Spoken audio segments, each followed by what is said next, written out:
ओम श्री गणेशाय नमः। ओम श्री परमात्मने नमः। सभी गीता प्रेमी साधकों को सादर प्रणाम के साथ जय श्री कृष्ण। अध्याय 8 श्लोक क्रमांक 27। अब भगवान दोनों मार्गों को जानने का महात्म्य बताने के लिए आगे के श्लोक कहते हैं। श्लोक क्रमांक 27।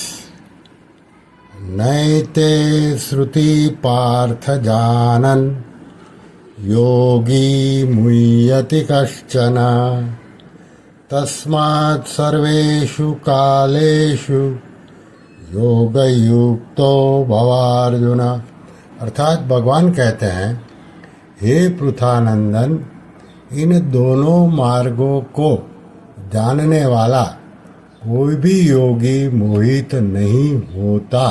अतः हे अर्जुन, तू सब समय में योग युक्त समता में स्थित हो जा।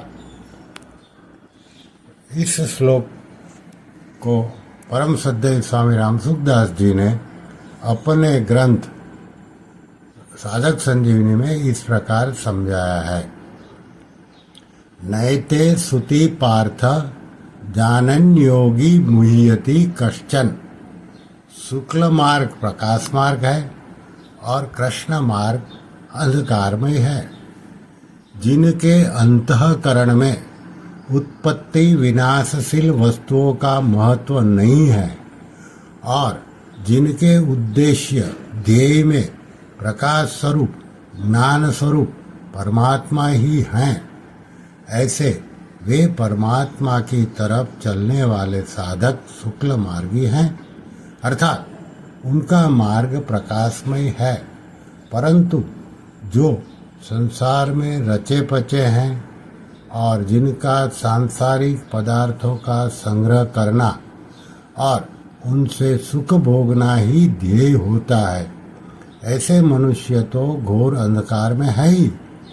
पर जो भोगने के उद्देश्य से यहाँ के भोगों में संयम करके यज्ञ तप दान आदि शास्त्र विहित शुभ कर्म करते हैं और मरने के बाद स्वर्ग आदि ऊंची भोग भूमियों में जाते हैं, वे यद्यपि यहाँ के भोगों में आसक्त मनुष्यों से ऊंचे उठे हुए हैं, तो भी आने जाने वाले यानी कि जन्म मरण के मार्ग में होने से वे भी अंधकार में ही है।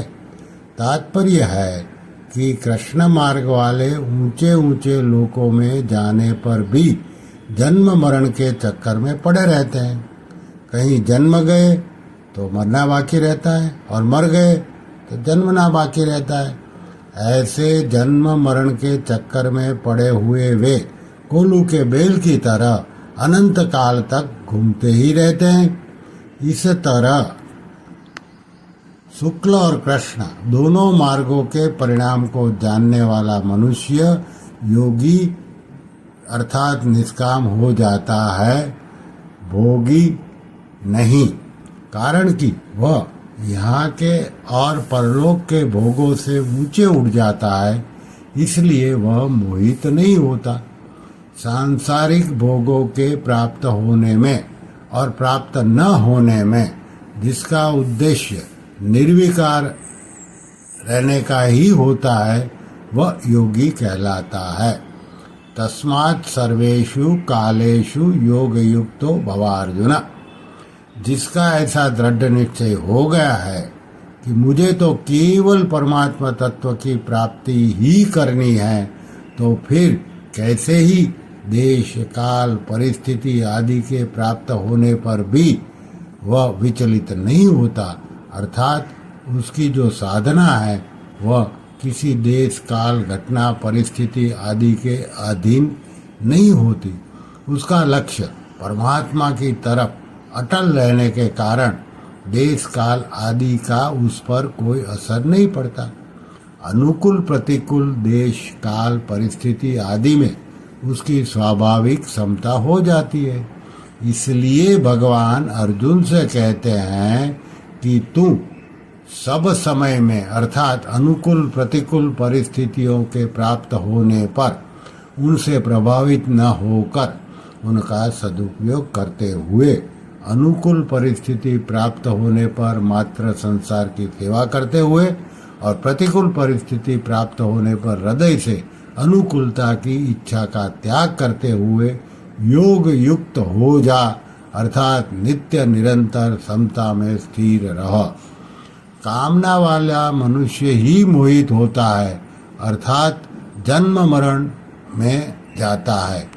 शुक्ल और कृष्ण पक्ष को जाने वाला मनुष्य निष्काम हो जाता है, इसलिए वह जन्म मरण में नहीं जाता अर्थात कृष्ण मार्ग को प्राप्त नहीं होता।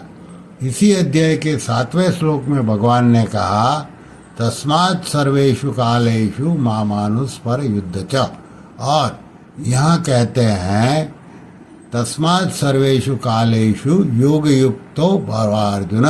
तात्पर्य है कि भगवत स्मरण करना अर्थात भगवान में लगना भी योग है और समता में स्थिर होना अर्थात संसार से हटना भी योग है।